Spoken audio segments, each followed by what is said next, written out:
Teman-teman sahabat yang dimuliakan Allah, apa kata Nabi Sallallahu Alaihi Wasallam?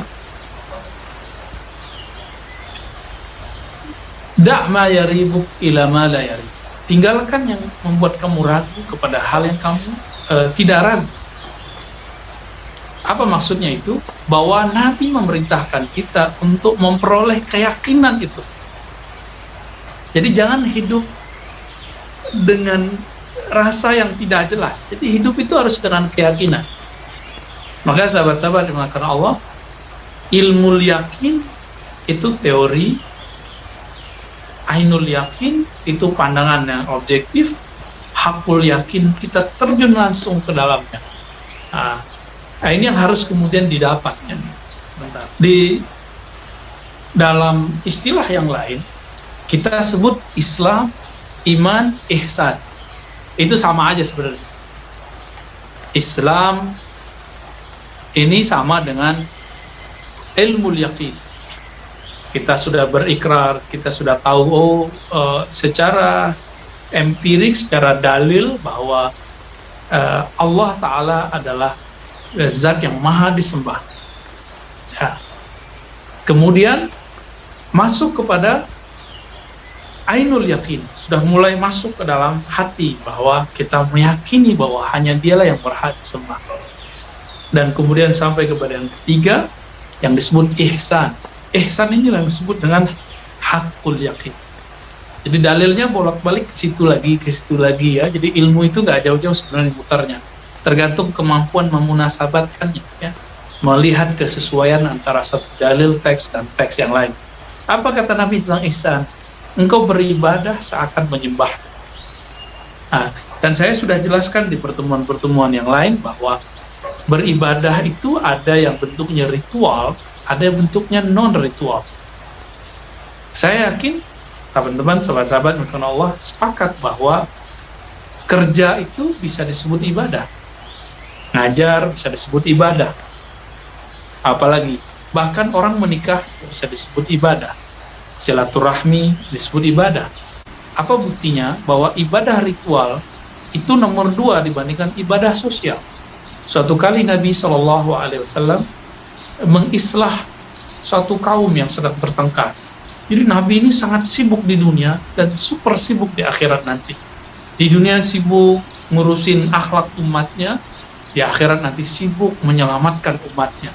Jadi Nabi itu tidak sempat lagi memikirkan dirinya sebenarnya. Lalu kemudian baginda Nabi Muhammad SAW telat untuk sholat zuhur ya. Di riwayat lain ada yang sholat asar. Akhirnya majulah Sayyidina Abu Bakar setelah diminta oleh Bilal ibn Rabah. Di hadis yang lain diriwayatkan Abu Daud ada sahabat yang lain yang maju. Itulah 2 peristiwa dalam hadis yang dapat kita temukan bahwa baginda Nabi Muhammad SAW telat sholat jamaah. Para Nabi tidak pernah sholat jamaah telat kecuali karena kasus sesuatu yang kita sebut ibadah ritual. Apabila kita misalnya punya tamu, kita sholat jamaah di masjid, tidak dianjurkan kita lama-lama wiridan, zikir. Cukup wirid yang biasa, lalu kemudian kita pulang segera atau kita ajak mereka masuk ke rumah, kita kembali. Maksudnya apa itu?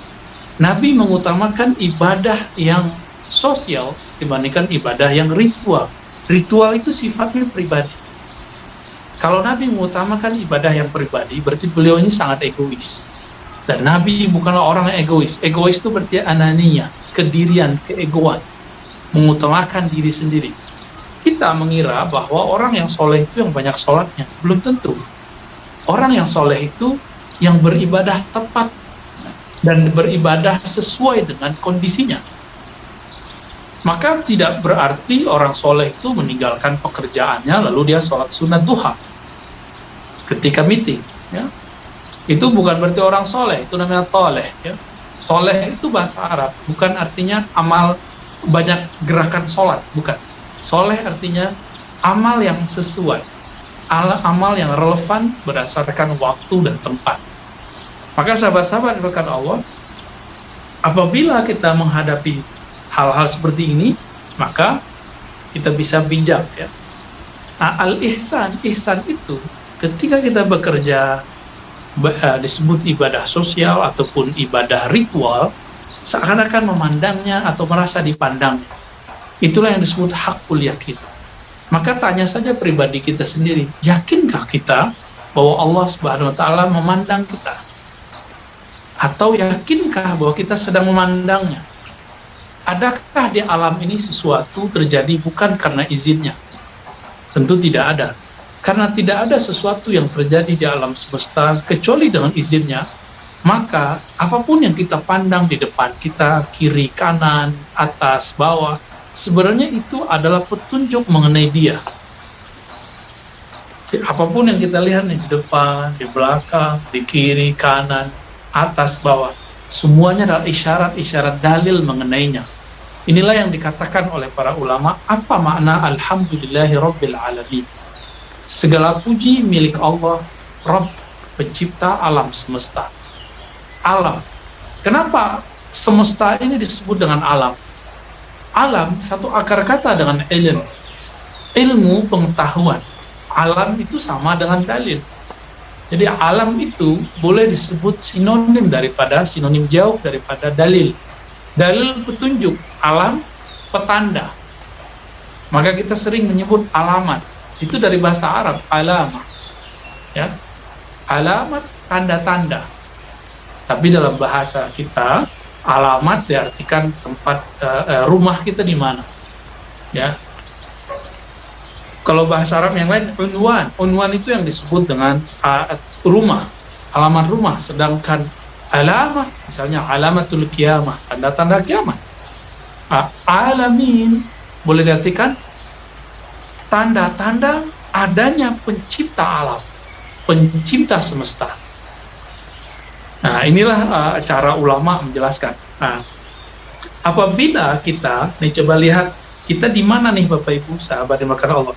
Kita sudah sampai di Syu'aul Basirah, ilmu yakin, atau Ainul Basirah, Ainul Yakin, atau sampai di Hakul Basirah, atau Hakul Yakin. Coba lihat indikatornya. Level 1, paling bawahnya hafal dalil, tahu dalil, baik tahu dalilnya surat berapa, ayat berapa, hadis berapa, termasuk terjemahannya.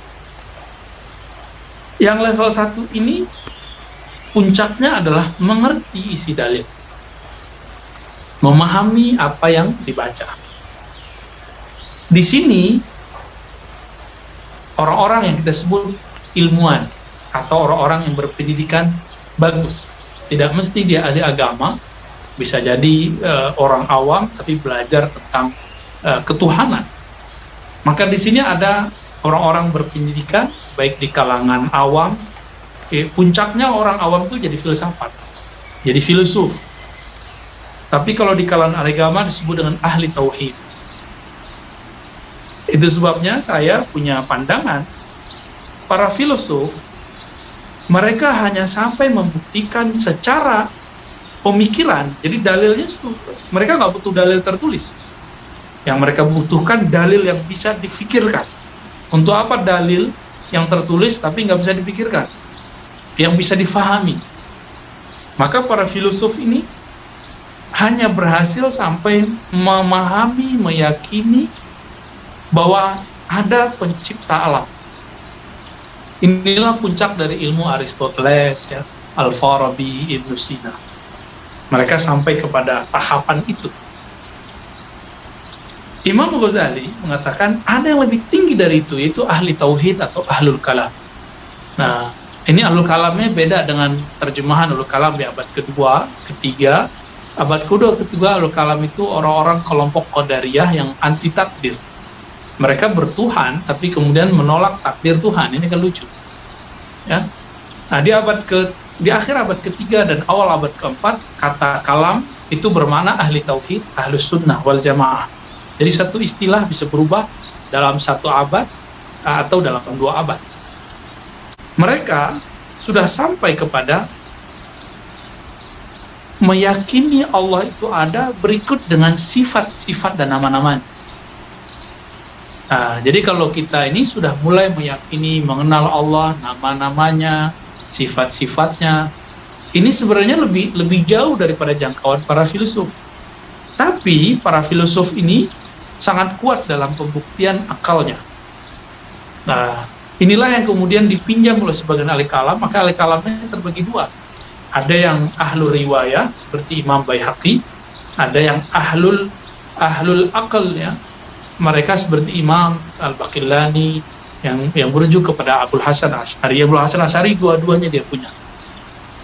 Mereka ini mengumpulkan dalil yang tertulis lalu diurai dengan pemahaman yang mereka dapatkan. Jadi mereka sudah sampai kepada memahami dalil.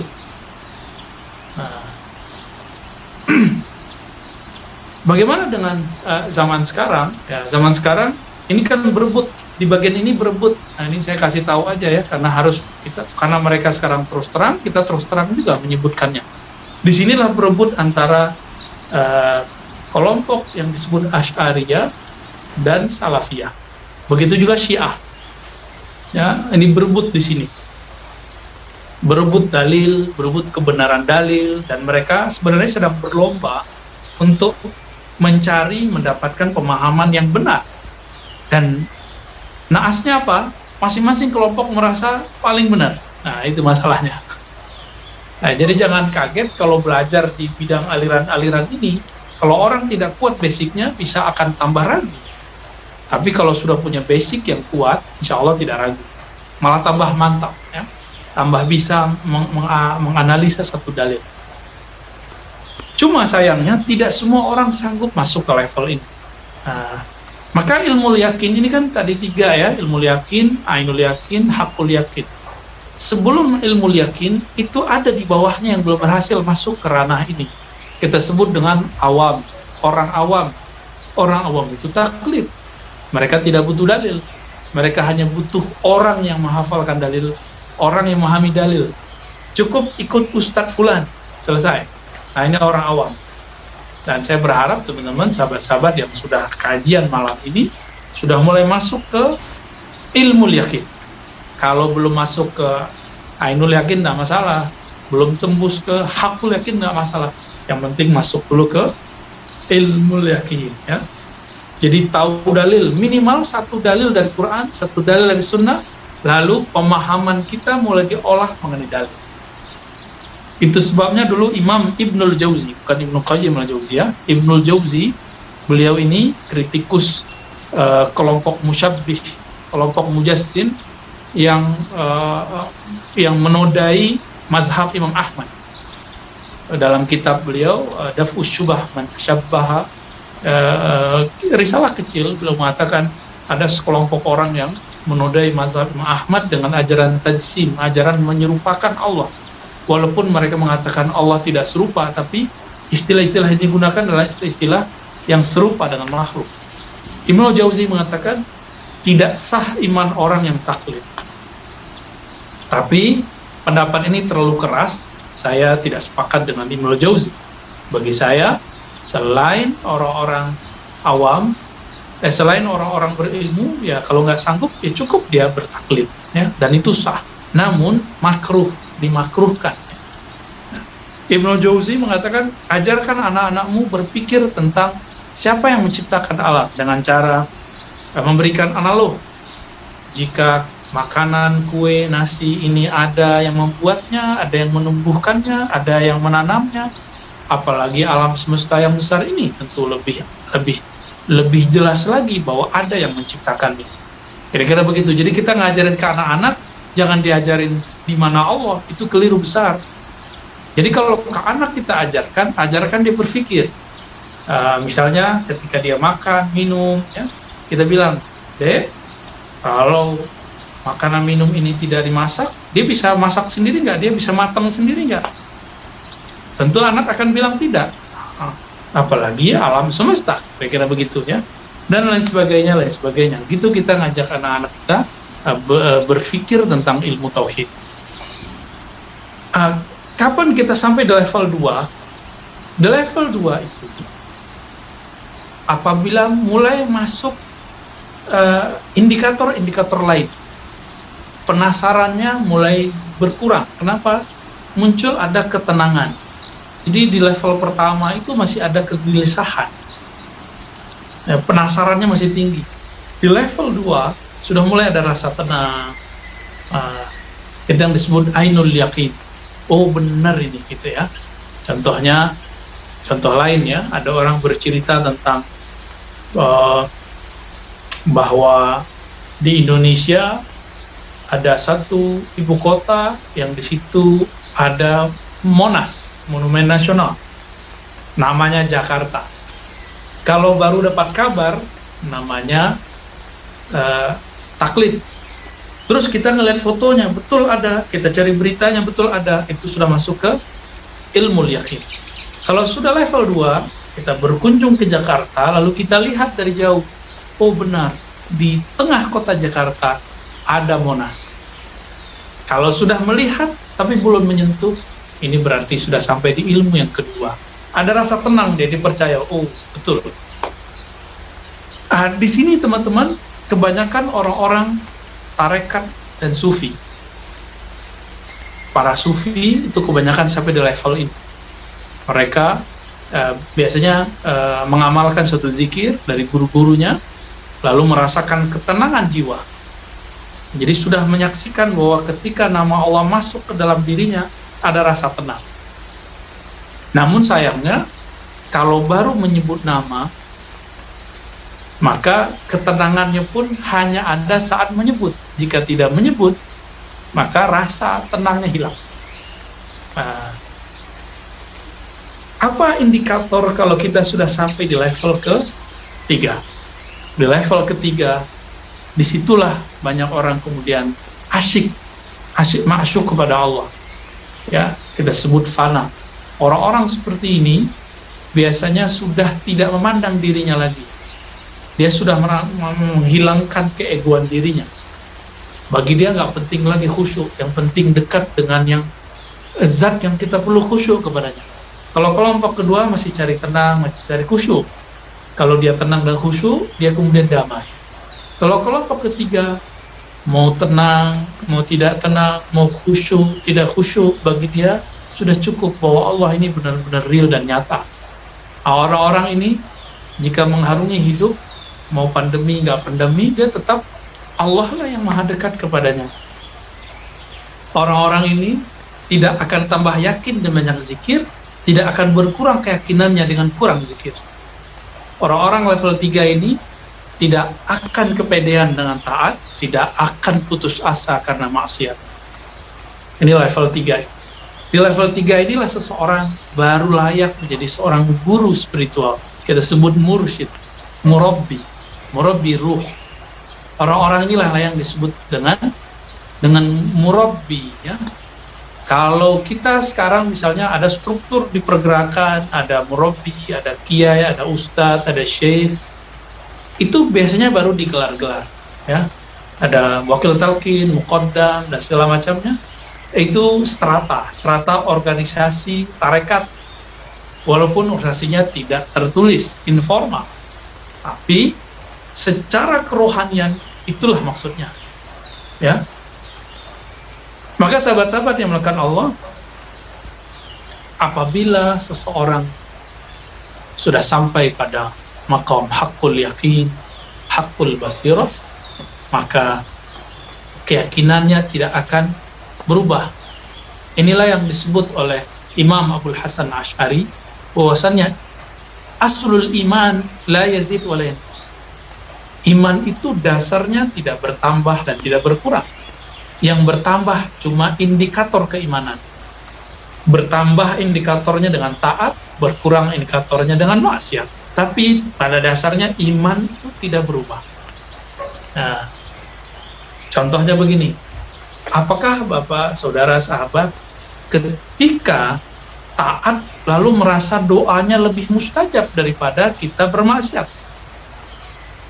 Jika demikian, berarti kita menganggap Tuhan kita berbeda saat kita taat dengan saat kita maksiat. Berarti kita masih merasakan diriku yang taat, diriku yang maksiat. Belumlah sebagai hamba yang total kepada Allah.